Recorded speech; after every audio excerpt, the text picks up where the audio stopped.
তোমার জীবন কতটুকু? বলে আমার জীবনের আজান আর আকামাত হয়ে গেছে, এখন শুধু নামাজটুকু হতে বাকি। This is your life. এই কটা দিন একটু নিজেকে সামলে চলতে পারবে না? এই কটা দিন নিজের জীবনকে একটু ব্রেক লাগাতে পারবে না? হোয়াট ইজ ইমান? ইমান is nothing but a break of our life. ইমান হচ্ছে একটা আস্ত জীবনের জন্য একটা ব্রেক। কোন জায়গায় ঢিলি দিতে হবে ঢিল, আর কোন জায়গায় জোরে কষতে হবে। রাত এখন 12টা, শীতেই বাজার থেকে বাড়ি ফিরছি, এই বিডিও অফিসের কাছাকাছি। রাত 12টা, ফের আমাবস্যার রাত বলে কথা। ওই অবস্থায় চলতে চলতে হাতে একটা ওই মোবাইলের লাইট অথবা একটা ছোট টর্চ, ওই অবস্থায় চলতে গিয়ে দেখি রাস্তার ধারে 18 বছরের একটা খুবসুরত মেয়ে, সুন্দরী মেয়ে দাঁড়িয়ে আছে, আর আমাকে দেখে ইশারা করছে, কাছে আসো না, কাছে আসো। কেউ নেই, নিশুতি রাত, সবাই ঘুমোচ্ছে, অঘরে ঘুমোচ্ছে, বাস তুমি আর আমি। আসো। যদি সত্যি তুমি ইমানদার হও, তোমার ইমান ওই সময় তোমাকে ব্রেক লাগাবে। তোমার ইমান ভিতর থেকে বলবে, কয়েক মিনিটের জন্য যদি ওর কাছে যাই, গায়ে যদি হাত দিই, মজা যদি লুটে নি, আমার অনন্তকালের আখেরাত আমার বরবাদ হয়ে যাবে। মজা তো লুটবো কয়েক মিনিট, জীবন আমার বরবাদ হবে আখেরাতের কয়েক লক্ষ কোটি বছরের। ওই সময় তোমার ওই ইমানের ব্রেকে বলবে, না না, আমি আল্লাহকে ভয় করি, আল্লাহকে ভয় করি। এরকম হাজারো কিচ্ছা কিতাবে এসছে, হাজারো। একটা মেয়ে ছেলে, যুবতী, খুব সুন্দরী, দুষ্কৃতিকারীরা তাকে ধাওয়া করছিল, ও তাড়াতাড়ি গিয়ে একটা বাড়িতে ঢুকে পড়েছে। দরজা খটখটিয়েছে, একজন যুবক 22-23 বছরের, দরজা খুলে দিয়েছে। বলছে, আমাকে একটু বাঁচান, আমার পিছনে বদমাইশ লেগেছে, আমার ইজ্জত লুটবে, আমাকে নষ্ট করে দেবে, আমাকে শেষ করে দেবে তারা, আমাকে বাঁচান। তাড়াতাড়ি ও ভিতরে গেল, দরজা বন্ধ করে দিল। এই জওয়ান 20-22 বছরের দেখছে যে একদম তরু তাজা একটা মেয়ে, ভরা যৌবন তার, 17, 18, 19, 20-এর বেশি হবে না, লাল আপেলের মতো টুকটুকে। ও বলছে, আমাকে দয়া করে আজকের রাতটা এখানে থাকতে দিন, আপনি যদি আমাকে বের করে দেন, হয়তো তারা যদি কোনো জায়গায়, গোপন জায়গায় অপেক্ষা করে থাকে, আমাকে দেখলে ছিঁড়ে ছিঁড়ে খাবে, যেভাবে বাঘ যেভাবে ছাগলের বাচ্চাকে ছিঁড়ে খায়। তা বলে, না, আপনাকে যেতে হবে না, আপনি থাকুন। এবারে তাকে বলে দিল, এক লম্বা কেচ্চা সংক্ষেপ করি, তুমি এখানে ঘুমাও আমার এই বিছানায়। তাহলে আপনি? বলে, সে আমি পাশে গিয়ে কোথাও শুয়ে পড়বো, তুমি এখানে ঘুমাও। এবারে মেয়েটা তো শুয়ে পড়লো। সে এবারে, আর ওই জওয়ান, ওই বাড়ির মালিক, ও এবারে পাশে গিয়ে বারান্দায় অপেক্ষা করছে। তো তারও, সে তো মানুষ, একটা তো টকবক, তার জবানি সেই সময় উতলে উঠছে, যে ওরকম জাল দিলে পানি টকবক, তো জবানি উঠেছে। তো তার নফস মাঝে মাঝে বলছে, দেখো কেউ নেই, শূন্য বাড়ি, শুধু সে আর তুমি। সে তোমার কাছে জায়গা চেয়েছে, তুমি যদি তার কাছে যাও হয়তো সে ফেরাবে না। তো তার নফস যখন এইভাবে তাকে বোঝাচ্ছিল যে তুমি তার কাছে যেতে পারো, এই সময় তার কাছে কেউ নেই বাধা দেবার মতো। তো এইভাবে যখন তার নফস তাকে বোঝাচ্ছিল, সে তখন নিজেকে বাঁচবার জন্যে একটা দিশালায় জ্বালিয়ে একটা ওই কুপি বাতি জ্বেলেছে। আর ওই কুপির যখনই নফস তাকে ওইভাবে ফসলায়, সে তখন হাতটা ওই বাতির উপরে দেয়, আগুনের উপরে। যখন আগুনের তাপ লাগে তখন একটু সরিয়ে নেয়, ফের চুপ করে থাকে। ফের যখন নফস ওইভাবে বলে, ফের আবার আগুনের উপরে হাত দেয়। এইভাবে সারা রাত কাটিয়ে দিয়েছে। মেয়েটা দেখে যে সকালবেলা উঠে সে কী যেন লাগাচ্ছে, বলো। তো বলছে, আপনার হাতে কি হয়েছে? তা বলে, না না, কিছু হয়নি। বলে, না, দেখছি ফসকা পড়ে গেছে। বলো, আমাকে বলতে হবে। যখন নাসর হয়ে গেছে তখন বলেছে, আমার নফস যখন আমাকে এইভাবে ধোঁকা দিচ্ছিল, আমি আমার হাতকে আগুনের উপরে রেখে বলছিলাম, এ নফস, যদি মজাদার নিতে হয় নিয়ে নে, আজকের এতটুকু অন্তত থেকে আগুন সহ্য করে নে, তাহলে মরণের পরের ওই জাহান্নামের আগুন তুই সহ্য করে নিতে পারবি সহ্য করতে? তা আমি যখন আগুনের উপরে হাত দিয়েছি, একটু তাপ লাগার পরে আর হাত রাখতে পারিনি। তো নফসকে বলছি, এতটুকু তুমি বরদাস্ত করতে পারো না, জাহান্নামের আগুন তুমি কি করে বরদাস্ত করবে বলো? তার কাছে গিয়ে বলো। এরকম হাজারো কেচ্চা আছে, হাজারো কেচ্চা আছে। তো আমার ইমান আমার জীবনের একটা মস্ত বড় ব্রেক। রাস্তা ওই সময় সে যদি ডাকে, যেরকম ইসুফ আলাইহিস সালাম বলেছিল, জুলাইখা বলেছে, স্বামী কিন্তু শিকারে চলে গেছে, এখন আর আসবে না, গোটা বাড়ি খালি তুমি আর আমি। জেলখানার গেট খুলে দিয়ে তাকে বের করে নিয়েছে। কাছে গিয়ে বলছে, আমি বুঝতে পেরেছি চলো আসো। কেউ নেই, গোটা রাজপ্রাসাদ রাজবাড়ি খালি। মিশরের বাদশার বিবি জুলেখা, ইউসুফ নবী তাকে ওই সময় ডেকেছে যে স্বামী ওই তারই ভয়, তো শিকারে গেছে, ফিরতে বহু সময় লাগবে, চলো দুজনে মিলি। তো বলছে আমি আল্লাহকে ভয় করি। ওই যে ইমান ব্রেক, না আমি কাছে এই জন্য করতে পারবো না, আমি আল্লাহকে ভয় করি। এই জন্য বলছি ইমান, এটাকে বুঝো ইমান কাকে বলে। জবানে যেটা পড়ছে এটাকে ভিতরে ঢোকাও। এই জায়গায় ইমানের কলেমা লা ইলাহা ইল্লাল্লাহটা শুধু জবানে পড়ার জন্য নয়, এটাকে ভিতরে ঢোকাবার জন্য এইখানে যেন বসে। আমি যা করছি আমার আল্লাহ দেখছে, তিনি সামিউন এবং বসির, দেখনেওয়ালা শুননেওয়ালা। আমি যেখানে যে অবস্থায় থাকি, এক শাগরিদ তার পীরের কাছ থেকে লম্বা সময় দিয়ে লাগিয়েছেন খেদমতে, দিনকে ভালো করে বুঝবার জন্য লম্বা সময়, কয়েক বছর। এবারে পীরের কাছ থেকে ইজাজত নিয়ে চলে যাবে, তো বলছে হযরত আমি যেতে চাইছি, শেষবারের মতো আমাকে একটা নসিহত করুন, মৌত পর্যন্ত যেন আমার কাজে আসে। শেষ যাবার বেলায় আপনার কাছে সৌবতে থেকে অনেক দিন আপনার খেদমত করেছি, যাবার বেলায় একটা নসিহত করুন যেন মরণ পর্যন্ত আমাকে আলোর রাস্তা দেখায়। তো ওই শেখ সাহেব তখন বলেছে আল্লাহওয়ালা, এই বেটা যা, যদি তোর কখনো কোনো গুনাহ করার, অবাঞ্ছিত কোনো কাজ করার, যে কোনো অন্যায়জনক কোনো কাজ করার যদি তোমার কখনো ইচ্ছে জাগে করিও। যে কোনো ধরনের মন্দ কাজ করার তোমার যদি কোনো সময় প্রবণতা জাগে, ইচ্ছা জাগে, মন চায়, করিও। তো যে হযরত আপনি আমাকে কি বলছেন? বলে না, আমার কথাটা শেষ হয়নি, একটু বাকি আছে, একটু বাকি আছে। ওহো হ্যাঁ, বলুন বলুন। তোমার যদি কখনো কিছু মন চায় অন্ধমন্দ কিছু করার, করিও। শুধু ওই সময় একটা কথা মনে রাখিও, আল্লাহ যেন দেখতে না পায়, আল্লাহ যেন দেখতে না পায়। সে একেবারে অচর নয়নে ডুকরে কেঁদে হযরতকে গিয়ে জড়িয়ে ধরেছে, দোয়া করবেন আল্লাহ যেন এর উপরে মৌত পর্যন্ত আমার জীবনকে নিয়ে যায়, এর উপরে। কারণ এমন কোন জায়গা সময় আছে নাকি যে আল্লাহ দেখতে পায় না? এ ছিল ইমান, জীবনকে তৈরি করবার জন্যে। তো আল্লাহ পাক আমাদের একটা জীবন দিয়েছিল, গাইডলাইন, লম্বার আর দরকার নেই, ইশারা আমাদের জন্য, বিশেষ করে আপনাদের দেখে বোঝা যাচ্ছে ইশারা যথেষ্ট বুদ্ধিমানদেরই জন্যে। তো আল্লাহ পাক আমাদের একটা প্রসপেক্টাস আল কোরআন আল্লাহ দিয়েছে, গাইডলাইন। তোমার জীবন কি হবে? কোরআন শরীফ হাতে নাও। একটু বুঝতে অসুবিধা আছে, জনাবে রাসূল সাল্লাল্লাহু আলাইহি ওয়াসাল্লামকে দেখে নাও, তার জীবনটা।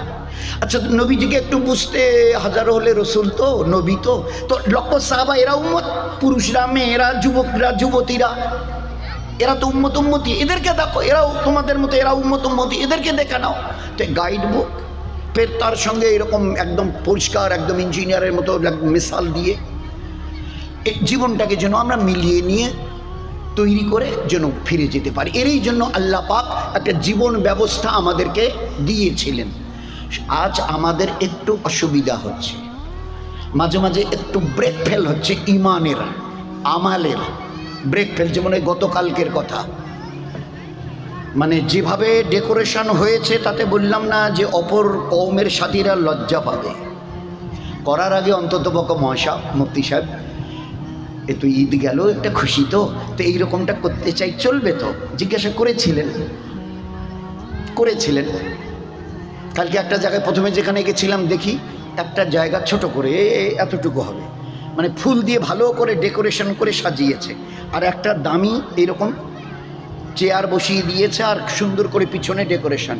তো কেন জানি না, কসম দিয়ে বলছি, আমার দেখার কোনো ইচ্ছা ছিল না, কিন্তু গাড়িতে বসেছিলাম, আর ওই তখন ওই জায়গাটা ভিড়, গাড়িটা আস্তে আস্তে চালাচ্ছিল আমার এক সাথী, তো কেন যেন ওইদিকে চোখ পড়ে গেল। তো চোখ পড়ার পরে বুঝলাম যে ও আনেওয়ালা মা বোনেরা, হয়তো এতদিন তোমরা কেউ কোনো ছবি তোলো নাই, এই যে আমরা এই জায়গাটা তৈরি করেছি না, সুন্দর সুন্দর ফুলের বাগান লাগিয়ে, বাহার করে, ডেকোরেশন করে, এইখানে এসে বসে পোজ দিয়ে ছবি তুলতে পারো, দাঁড়িয়ে ছবি তুলতে পারো। আর যে সময় গাড়িটা যাচ্ছিল দেখি 3-4 জন 20-22 বছরের মেয়ে, কারো মাথায় কোনো ওড়না ফোড়না কিচ্ছু নেই, ওই অবস্থায় পোজ দিয়ে বরাবর ছবি খিচ্ছি। This is permitted in our শরিয়ত, this is legal in our শরিয়ত। দিন কি বলে? এক সাহাবী দাওয়াত পেয়ে একজন সাহাবীর বাড়িতে গেছে, দেখে চেয়ার টেবিলের ব্যবস্থা। উনি বাড়িওয়ালার সামনে বলছে যে আজকের দিনে আমি আপনার বাড়িতে দাওয়াত খেতে পারবো না, অন্য দিন আসবো। কেন ভাই ওরকম বলছেন? যে আমি দয়ার নবীকে কোনোদিন চেয়ার টেবিলে খেতে দেখিনি, আমার নবীর এটা সুন্নতের খেলা, আমি কখনো কোনোদিন আমার নবীকে আমি চেয়ার টেবিলে খেতে দেখিনি, আমি এটা পারবো না। আমার পেয়ারা নবীর একটা সুন্নত আমার জীবন থেকে মিটে যাবে, আর আমি গায়রের তরিকায় জীবন চালাবো, তার আগে আল্লাহ আমার যেন মৃত্যু হয়। আমার নবীর এক একটা সুন্নত এত মহামূল্যবান যে আমার সুন্নতের সঙ্গে যদি জীবন তোমার মিলে যায়, শুনে নাও, তোমাকে কাল আমার সঙ্গে জান্নাতে আমি নিয়ে যাব। মান আহাব্বা সুন্নতি ফাকাত আহাব্বানি ওয়া মান আহাব্বানি কানা মাই ফিল জান্নাহ। যে আমার মহব্বত করতে চায় তার সেজন্য আমার সুন্নতের সঙ্গে মহব্বত করে। আমার নবী জুতো কিভাবে পায়ে দিয়েছিলেন, আমার নবীজি জুতো কি করে খুলেছিলেন, আমার নবীজি মেয়েদের ওড়নাটা কিভাবে জড়িয়েছিলেন, আমার প্যারা নবী মুখের থুতুটা কিভাবে ফেলেছিলেন, আমার নবী কিভাবে চুল চিরুনি পুরুষকে করা দেখিয়েছেন, মা বোনদের করা দেখিয়েছেন। আবার দয়ার নবী বলেছে, এ আমার উম্মতের মা বোন, খবরদার কখনো কোনো সময় গোসলের আগে অথবা পরে মাথার চুলগুলোকে উপরের দিকে এইভাবে পেঁচিয়ে পেঁচিয়ে উটের কুজের মতো করে উপর দিকে বাঁধিও না, এটা কিয়ামতের আলামত। চাহে তুমি এদিকে বিনি করো, ওইদিকে বাঁ দিকে বিনি করো, পিছনের দিকে খোপা বিনি করো, কোনো মানা নেই ইসলামী শরীয়তে, কিন্তু খবরদার মাথার চুল উপরের দিকে উটের কুজের মতো করে পেঁচিয়ে বাঁধিও না, আমি নবী বলছি, এটা কিয়ামতের আলামত। হাঁচি দিলে কি করে দিন হবে, হাই এলে কি করে দিন হবে, মুখের থুতু কিভাবে ফেললে দিন হবে, আল্লাহর নবী সাল্লাল্লাহু আলাইহি ওয়াসাল্লাম শিখিয়েছেন। খানার শেষে আঙ্গুলগুলো কোনটা আগে আর কোনটা আঙ্গুল শেষে চাটলে দিন আর ইবাদত হবে, দয়ার নবী শিখিয়ে দিয়েছে। একটা জামাত জাপান থেকে আসছিল, জাপান থেকে, তো সৌদি আরবে গিয়ে ওখান থেকে পানি জাহাজে করে জেদ্দায় আসছে। তো জামাতের সাথীদের মধ্যে কিছু ছিল মুসলিম। তো মক্কাতে তারা ওখান থেকে যখন জেদ্দায় পানি জাহাজে উঠবে, তো কিছু খেজুর কিনে নিয়েছে যে পানি জাহাজে 6-7-8 দিন লাগবে, পানি জাহাজে বসে বসে খাবো। তো এবারে এক সময় ওই খেজুরের ব্যাগটা বের করে এনেছে। আমি শেখকে বলছি, আমি সব খেজুরগুলো বের করে আনি, বলে নিয়ে আসো। এবারে খেজুর হাতে নিয়ে যে সাথীরা ছিল তাদের মধ্যে কিছু নিউ কামার মানে মুসলিম ছিল। তো তারা এবার আমির সাহেবকে জিজ্ঞাসা করছে, আমির সাহেব এই খেজুরটা যে খাবো তো ওর ভিতরে তো একটা বিচি আছে, তো বিচিটা কি করে ফেলবো? তো সবারই সব জিনিস জানা থাকবে এমন তো কথা নয়। তো আমির সাহেবের ওই জিনিসটা জানা ছিল না। তো বলছে, ভাই আমার যে জিনিসটা জানা নেই। তো যারা মুসলিম ছিল তারা এবারে প্রথম বলছে, কিছু তো অর্ধেকের বেশি পুরানা মুসলমান মানে জন্মসূত্রে, আর কিছু নিউ কামার, কিছুদিন আগে তারা ইমান কবুল করেছে, নিউ কামার, কিছুদিন আগে তারা কনভার্টেড। তো তারা তখন বলছে যে খেজুর খাবো, অথচ বিচিটা কিভাবে ফেলতে হবে জানা নেই, নবীর সুন্নতের খেলাফ হতে পারে। তো যখন ইমান যখন কবুলি করেছি, নবীর সুন্নতের খেলাফ কিছু করা ঠিক হবে না। তা আমি সব আপাতত না হয় খেজুরটা বেঁধে রেখে দিই, তা আল্লাহ যদি পৌঁছে, বোম্বাইতে তো যাচ্ছি, তো পানি জাহাজ থেকে নেমে বোম্বাইয়ের চুনাভাটি মার্কাজে যখন যাব, ওখানে গিয়ে মোহন সাহেবদের জিজ্ঞাসা করে তারপরে জেনে নিয়ে খাবো। তা বলছে, বাবা জাযাকাল্লাহ, ঠিক আছে ঠিক আছে। তো বেঁধে রাখা হলো। খোদার কসম কোনো একজন সাথী একটা খেজুর মুখে দেয়নি। কেন? বলে বিচিটা কি করে ফেলতে হবে জানা নেই। বোম্বাই জাহাজ থেকে নেমলো, বোম্বাইতে মার্কাজে চুনাভাটি মার্কাজে গেল। তারপরে একটা সময় ওখানকার যিনি মহাসাব ছিলেন, ইমাম সাহেব, মুফতি সাহেব, ওনাকে বলেছে যে হাজরাত একটা কথা জানতে চাইছি, আল্লাহ রসুল খেজুর খাওয়ার পরে বিচিটা কিভাবে ফেলেছিলেন? তো উনি এবারে একটা খেজুর এনে মুখে দিয়ে খেয়ে বিচিটা এখানে নিয়ে দেখিয়ে দিলেন যে আল্লাহ রসুল সাল্লাম বিচিটা এইখানে রেখে এই হাত দিয়ে এইভাবে ফেলে দিয়েছিলেন। বলে বাবা জাযাকাল্লাহ। এইবারে আমির সাহেবকে বলা হলো, আমির সাহেব আমরা বুঝে নিয়েছি কীভাবে সুন্নত তরিকায় বিচি ফেলতে হয়, তো খেজুরগুলো নিয়ে আসি। তো যতক্ষণ পর্যন্ত জানা হয়নি অতক্ষণ পর্যন্ত একটা কেনা খেজুর ব্যাগ থেকে বের করে কেউ মুখে দেয়। দিস ওয়াজ সুন্নত। মান আহাব্বা সুন্নতি ফাকাদ আহাব্বানি ওয়া মান আহাব্বানি কানা মাই ফিল জান্নাহ। আমি কথা দিলাম আমার সুন্নতের উপরে চলনেওয়ালা এ আমার থেকে আলাদা হবে না, আমার সঙ্গে সে জান্নাতে যাবে। একটা সুন্নতের লাভ কত, বলে এটা তো লাভ নয়, তো বলে কি, বলে এটা তো মহালাভ, নবীর সঙ্গে জান্নাতে যাওয়া, এখন চারটিখানি কথা। আমরা এক সময় একটা মুলকে ছিলাম থাইল্যান্ডে, ব্যাংককে, থাইল্যান্ডের রাজধানী। তো আমাদের সঙ্গে যিনি তর্জমা করছিলেন তার সঙ্গে একজন সাথী এল, উনি বুদ্ধিস্ট ছিলেন, 2 বছর আগে ঈমান কবুল করেছে। তো তিনি এবারে, আমরা ইন্ডিয়া থেকে জামাত নিয়ে গেছি, এটা আজ থেকে প্রায় 50 বছর আগের কথা, থাইল্যান্ডে। তো এবারে ওই ট্রান্সলেটার যে আমাদের সঙ্গে ছিলেন ওখানকার, ব্যাংককের ওই রাজধানীর ওই দেশের, তো উনি এবারে আমার পরিচয় করিয়ে দিলেন, ইনি আমাদের এখানকার এক সাথী, এখান থেকে 200 কিলোমিটার দূরে থাকে। উনি শুনেছেন যে ইন্ডিয়া থেকে একটা জামাত এসে, তো উনি একটা জিনিস জানবার জন্যে আপনাদের এই জামাতের কথা শুনে এসছেন যে নবীজি 3 তরিকায় বসে খানা খেতেন। আর এই তো শুরুতে 1 পা তুলে 2 পা বসিয়ে দিয়ে, মানে ইয়ে করে বসে, তো 3 তরিকায় বসে আল্লাহ রসুল খানা খেতেন, 3 ভাবে বসে। এটা এইরকম, কখনো 2 পা ফেলে জাম্মা পড়ি, যেটা আমরা বলি জাম্মা পড়ি। তো ইহুদিরা টিটকারি মারত যে ইহে নাকি নবী, দেখো কিভাবে টুমটুম করে বসছে, 1 পা ফেলে 2 পা ফেলে 2 পা তুলে কীরকম করে বসছে দেখো, আরে পা 2 ফেলে এইভাবে বাদশাহীভাবে এইভাবে বসে তো খেতে পারে, কেমন লোক গো। তো আল্লাহ রসুলের কানে এ কথাটা পৌঁছে গেছে। আল্লাহ রসুল সাল্লাল্লাহু বড় আদবের সঙ্গে জবাব দিয়েছে, আমি কিভাবে বসে আছি আমার আল্লাহ দেখছে, আমার মওলার সঙ্গে আল্লাহর সামনে আমি বাদশাহের মতো বসে খানা খাবো, আমি এতটা খেতে সাহস পাই না। আমার মালিক দেখছে আর আমি তার সামনে বসে নবাবের মতো বসে খানা খাবো, এটা মানায় না। মালিকের সামনে গোলাম বসে 2 পা ফেলে ওইভাবে খানা খাবেন নবাবের মতো, এটা মানায় না। শুনে চমকে গেছে, আরে বাপ, এইরকম জবাব।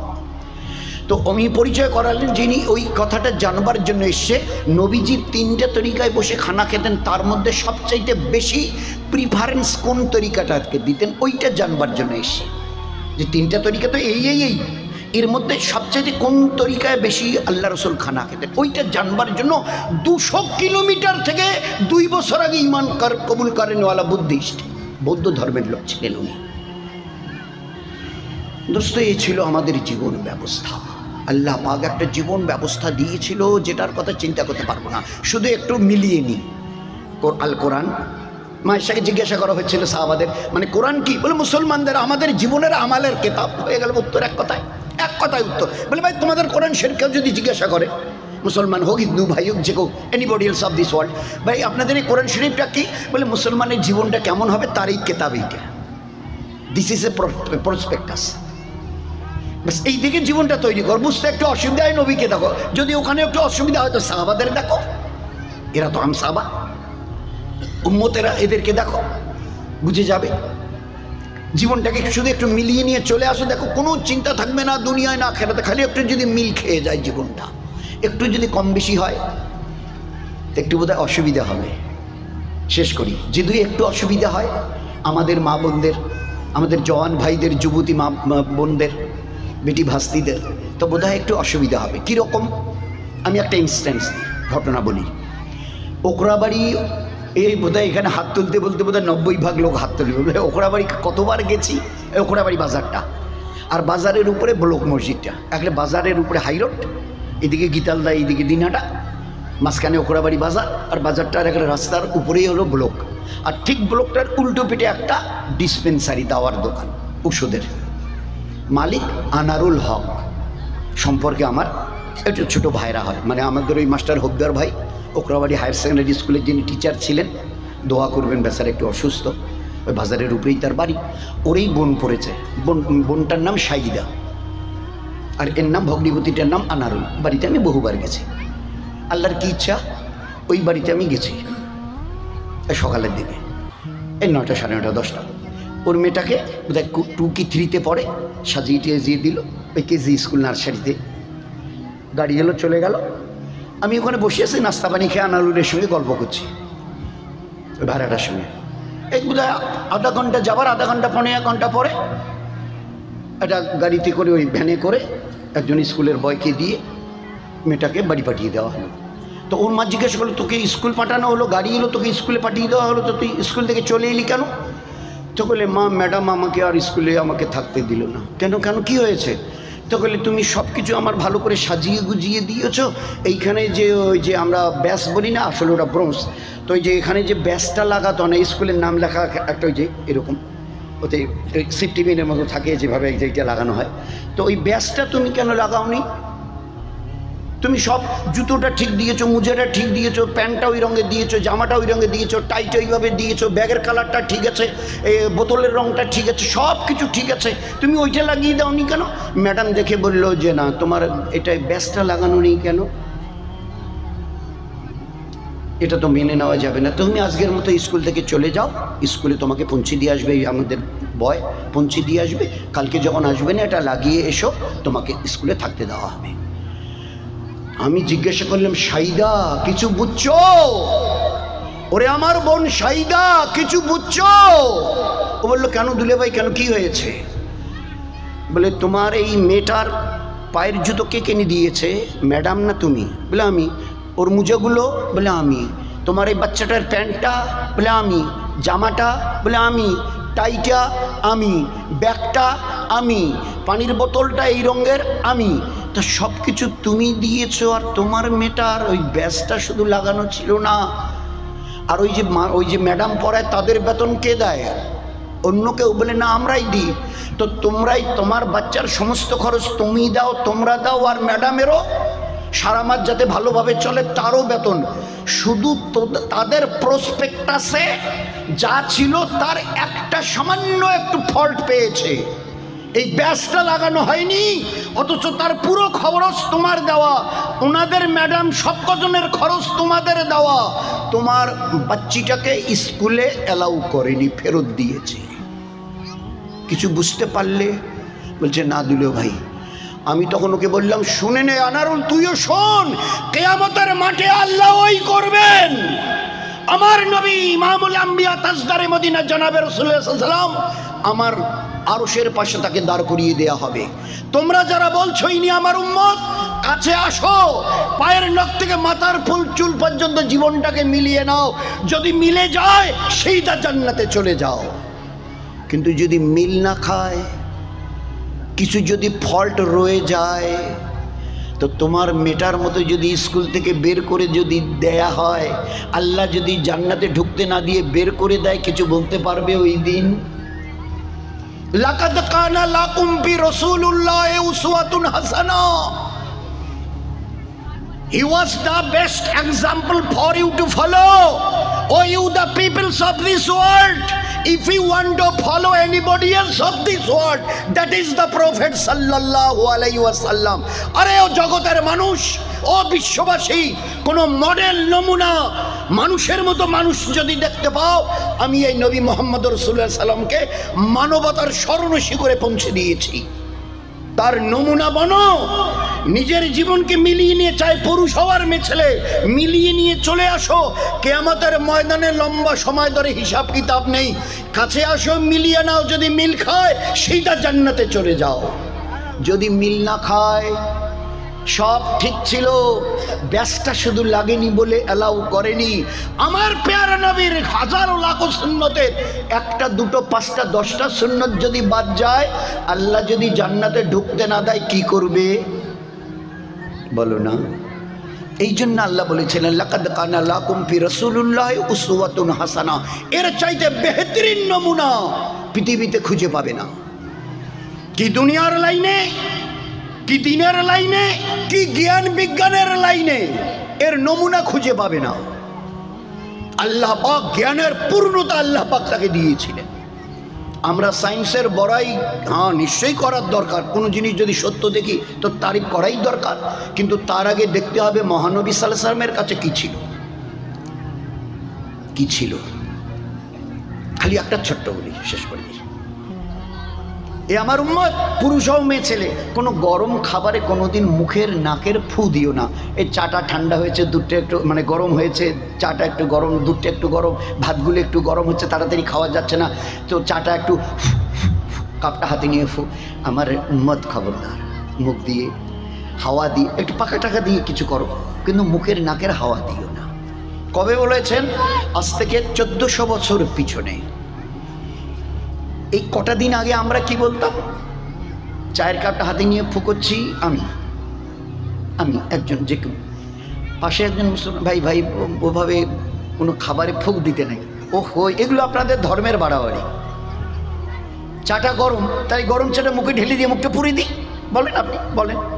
আর যদি এটাকে এবারে ওইভাবে ফু দিয়ে ঠান্ডা করা না যায়, তো এই দোকানিকে 10টা টাকা দিয়ে চার কাপটা ফেলে দিয়ে গাড়ি যখন ওই আসছে, তো 10টা টাকা ওই দোকানিকে দিয়ে চার পুরো কাপটা এখানে রেখে দিয়ে চলে যায়। এগুলো আপনাদের বাড়াবাড়ি, ধর্মের এগুলো বড় নোংরা।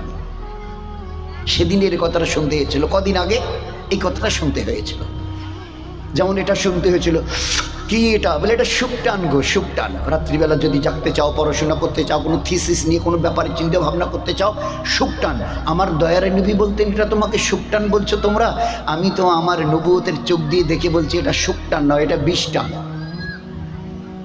বিষটান। আর তার কথাটাকে 1400 বছর পিছনে দাঁড়িয়ে উম্মি নবী বলেছিলেন বিষটান। ওই কথাটাকে আজ পর্যন্ত কাটতে পারেনি দুনিয়ার, গোটা দুনিয়ার সায়েন্স, গোটা দুনিয়ার জাপানের মডার্ন টেকনোলজি, গোটা আমেরিকা আর বাকি যারা আছে, ওই লাইনটাকে কাটতে পারেনি। যদি পারতো আপনার আমাদের হাতের 150 টাকা দামের দামি সিগারেটের গায়ে এই যুগে, যেখানে একটা মোবাইলে গোটা দুনিয়া, যে হাওয়াই জাহাজটা দিল্লি থেকে সৌদি আরব যাচ্ছে, দেখেন তো ওই এয়ার বাসটা কত দূরে আছে এখন, তো বলে দেবে জমি থেকে কতটা উপরে আছে, কতটা স্পিডে যাচ্ছে, আর জেদ্দায় নামতে তার কত সময় লাগবে। তো এখানে একটু টিপে একেবারে একদম মুখস্থ বলে দিচ্ছে। সেই জামানায় why it will be there, সেই জামানায় কেন এই কথাটা সিগারেটের গায়ে লেখা থাকবে? Cigarette smoking is injurious to health. Why it will be there. তোমরা কি করলে মডার্ন সায়েন্সের নাম করে? বোঝান না কি এতে ক্ষতিকারক জিনিসটা আছে, ওটাকে সায়েন্সের ভাষায় বলা হয় নিকোটিন। সিগারেটটা টান দিলে একটা ওই খয়ের বাদামি রঙের একটা জিনিস তৈরি হয়। সাদা কাপড় যদি পিছনে দিয়ে কেউ টান দিতে দেখবে যে কাপড়ে একটু ওই লালচে মতো দাগ পড়ে গেছে, ওই যে লালচে যে জিনিসটা, ওটাকে বলা হয় নিকোটিন। আমার নবী, দিনের নবী, ইসলামের নবী, তুমি তো নবী, তুমি নামাজের কথা, রোজার কথা, হজ যাকাত, তাসবিহ তেলাওয়াত, দান খয়রাত, পর্দা পুশিদা, বাচ্চাদের তালিম তরবিয়াতের কথা বলবে। এ মুহাম্মদুর রাসূলুল্লাহ সাল্লাল্লাহু আলাইহি ওয়াসাল্লাম, তুমি উম্ম নবী, তুমি নিকোটিনের কি বুঝলে? উত্তর আমাদের কে দেবে? গোটা দুনিয়ার কে এর উত্তর দেবে? জ্ঞান ও বিজ্ঞানের এতটা তারাক্কি হলো, সুনিতা উইলিয়ামস 8 দিনের জন্য গিয়ে প্রায় 250 দিন, প্রায় 4500 বার রাউন্ড দিয়েছে, দুনিয়াকে দিয়ে ফিরে এলো। তো সেই যুগে এই আমার দামি 150 টাকা সিগারেট, 10টার দাম 150, সেখানে এখনো এই লেখাটা কেন? এটাকে রিমুভ করা গেল না, মুছে দেওয়া গেল না, কেটে দেওয়া গেল না? যায় না, যাবে না, যাচ্ছে না, যেতে পারে না। এ আমার নবীর চোখ। এ মামুলি কথা নয় দোস্ত, এটা মামুলি কথা নয়। যেমন ওই বলেছিলেন, এই আমার উম্মত, না একটু পাখা দিয়ে হাওয়া করো, কিন্তু মুখের বাতাস দিও না। কিছুদিন আগে শুনতাম এগুলো ধর্মের গোড়ামি, ধর্মের বাড়াবাড়ি, ধর্মের নষ্টামি, এগুলো একটু টু মাছ, অতিরিক্ত। এই কদিন আগে, আজ কি বলছে গোটা দুনিয়া? ভাই যা বলেছি না, এই যে কান ধরেছি, ভুল হয়ে গেছে, কিছু মনে নেবেন না, বুঝতে পারিনি না। আসলে যে অতটা বিদ্যার দৌড় আমাদের এখনো যায়নি। উনি উম্মি নবী হলে কি হবে? ওনার চোখ বড় সাংঘাতিক, ওনার এই জায়গাটা বড় সাংঘাতিক। একটু ভুল হয়ে গেছে, এর কিছু মনে করবেন না, আমরা ওটাকে উড্র করে নিচ্ছি। হ্যাঁ, উনি ঠিক বলেছেন। আমরা এখন বুঝতে পারছি যে হাওয়াটুকু আপনি নেন এইভাবে নাক দিয়ে মুখ, কান দিয়ে মুখ দিয়ে যে হাওয়াটা আপনি টেনে নেন, এই 6-7 বাচ্চাদের জিজ্ঞাসা করবেন যাদের পাশে কেউ থাকে, হ্যাঁ রে আব্বু, এই নাতিন তুই তো 7 পড়িস, যে হাওয়াটা তোরা যখন নিস তো কি যায়, তো এক্ষুনি বলে দেবে। জিজ্ঞাসা করেন যদি কেউ পাশে থাকে। ভাই ওটা কি যায় যখন টান দিই, কি যায়? আরে বলেন না, কম বেশি সবাই জানেন। ওই হাওয়াটা কি যায় যখন ভিতরে নিই? ভাই কি যায়? O2 কি নাম? অক্সিজেন। ওই বাচ্চাটা বলছে, ওই যে বলে ওটা O2 অক্সিজেন। তো ওই হাওয়াটাই তো ভিতরে গিয়ে, ওই হাওয়াটাই ভিতরে গিয়ে বেরিয়ে আসে দেনেন্দের সঙ্গে সঙ্গে, আধ ঘন্টা 1 ঘন্টা 10 মিনিট পরে তো নয়, সঙ্গে সঙ্গে। আচ্ছা ওই হাওয়াটাই যখন বেরিয়ে আসে তখন তার নাম কি হয়? হ্যাঁ হ্যাঁ, দেখো ওই যে কত ছোট বাচ্চা বলছে CO2, কার্বন ডাই অক্সাইড যখন ভিতরে গেছিল ওটা একটা পিউরিফাইড মানে শুদ্ধ বাতাস। আর ওই বাতাসটা ভিতর থেকে যখন বেরিয়ে এলো, আগে ছিল অক্সিজেন, এখন হলো CO2, কার্বন ডাই অক্সাইড, বিষাক্ত বায়ু। এ ধর্মের নবী, নামাজ রোজা হজ জাকাতের নবী এটা কি বলছে? উনি কার্বন ডাই অক্সাইডের কি বুঝলো? কোথায় লেখাপড়া করেছে কেমিস্ট্রি নিয়ে? কেউ বোঝাবেন? তো আমাদের গোটা দুনিয়ার উম্মতকে বুদ্ধু বানাবার জন্য আল্লাহ দয়ার নবীকে আমাদের কাছে পাঠাননি। তার কাছে আল্লাহ পাক জ্ঞান বিজ্ঞানের যে ভান্ডার দিয়েছে, আমার ওই নবীর পায়ের কাছে যেতে আজকের দুনিয়ার মডার্ন সায়েন্সের আর লক্ষ বছর লাগবে, লিখে রাখেন।